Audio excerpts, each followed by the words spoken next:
you doing, my beloved sister and brother? And I know you're getting ready for Thanksgiving. It is my prayer that this is going to be a great one for you. And I wanted to not leave you without a word of some study, maybe rather contemplation, as we look into this theme of Thanksgiving. I wanted to find in the word for us, what does it mean to have Thanksgiving in your heart? And there are certainly some ideas that give some theological backgrounds and whatnot of what Thanksgiving means, some definitions, but what are the actual examples of people giving thanks? And so one of my favorite texts that deals with giving thanks has to do with the book of Ezra, after the children of Israel had come out of one of their times in captivity. The temple has been destroyed, and you got to understand that the temple was central to the life of Israel, and the land was, to that point, the greatest blessing that God had bestowed upon a people who had been all the time looking for a home of their own. And so, not having been in the land and not having the temple, this was what greatest time of sorrow for them. And in Ezra, it talks about when they finally got a chance to get back. It's the third chapter, if you've got a Bible, of the book of Ezra. Right about the 8th verse, it says these words. This is the New Revised Standard Version of the Bible, the updated edition. In the second year after their arrival at the house of God at Jerusalem, in the second month, Zerubbabel, son of Shealtiel, and Jeshua, son of Jozadak, made a beginning together with the rest of the people, the priests and the Levites, and all who had come to Jerusalem from the captivity. They appointed the Levites from 20 years old and upward to have the oversight of the work on the house of the Lord. And Jeshua with his sons and his kin, and Kadmiel, and his sons, Binnui and Hovadiah, along with the sons of Henadad. The Levites, their sons and kin, together took charge of the workers in the house of God. When the builders laid the foundation of the temple of the Lord, the priests in their vestments were stationed to praise the Lord with trumpets, and the Levites, the sons of Asaph, with cymbals, according to the directions of King David and Israel. And they sang responsively, praising and giving thanks to the Lord, for he is good, for his steadfast love endures forever toward Israel. That's kind of the entryway, but I want you to really hear this. It starts in the second half of verse number 11. And all the people responded with a great shout when they praised the Lord, because the foundation of the house of the Lord was laid. But many of the priests and Levites and heads of families, old people who had seen the first house on the foundations, wept with a loud voice when they saw this house, though many shouted aloud for joy, so that the people could not distinguish the sound of the joyful shout from the sound of the people's weeping, for the people shouted so loudly that the sound was heard far away. There's a few things that are in that text. I'm not sure if you heard it clearly or not, but I want to try and illuminate these pieces for you. The first piece is that they're busy building, and in the process of building, with all of the various families that came with their specific responsibilities on various portions of the temple, they were so excited that they were turning over a new leaf. They were turning into a new season of the life of Israel. Yes, the temple had been decimated. Yes, they had been in exile for so long, but now they were back. And now they were excited in the building process. And families and their family lines came together to do the work. And in the process of doing the work, they were thankful And as they're being thankful and doing the work, the priests that are in place, the Bible says that they are in place giving praise, and they started the worship. Because a lot of times it seems today we don't have enough people who are in the lead for worship. Yes, there's a worship leader in churches at the worship time, or the praise and worship time, if you will. But people who are really ushering in for individuals and for the community a season of praise, a season of thanks. And so for a moment, I'd like you to consider, are you that person? Are you the person that's to lead your family, your spouse, your people, your friend circle into that season of praise?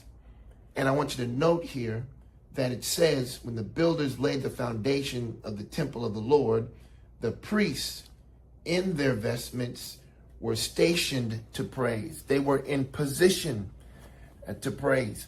And so because of all of the positioning and because of the fact that they were the ordained people in order to do the work of praise, they now led in the praise. They were the first ones to give God praise. Where have you been positioned in life? Where do you seemingly have your life now stationed?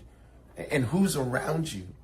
Maybe your assignment in this season is to lead those people into thankfulness to God just for the foundation of what's getting ready to occur. And then the Bible goes on to talk about how the people now get into the act. First, the priests lead the way, then the people get into the act. And as the people start to move into their praise of God, it is interesting that once again, I raise the word to you, foundations. The temple is not done yet. They're not even close. The only thing that they have, the Bible says, is the foundation. But because they had that, they had the beginnings of something, they had the start of something, it was looking like it could get better. It was going to get better. It was starting to turn around. Even though the actual walls and the ceiling and the roof and all the things that go inside of the temple for worship and for learning from God and hearing from God, all of those pieces were nowhere to be found on this piece of land. Only thing that could be found was the foundation. Are you at the start of something?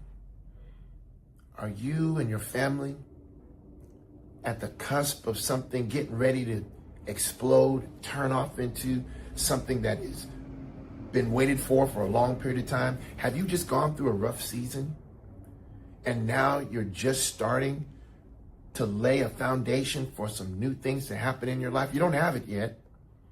It's not established yet, but you have established a foundation.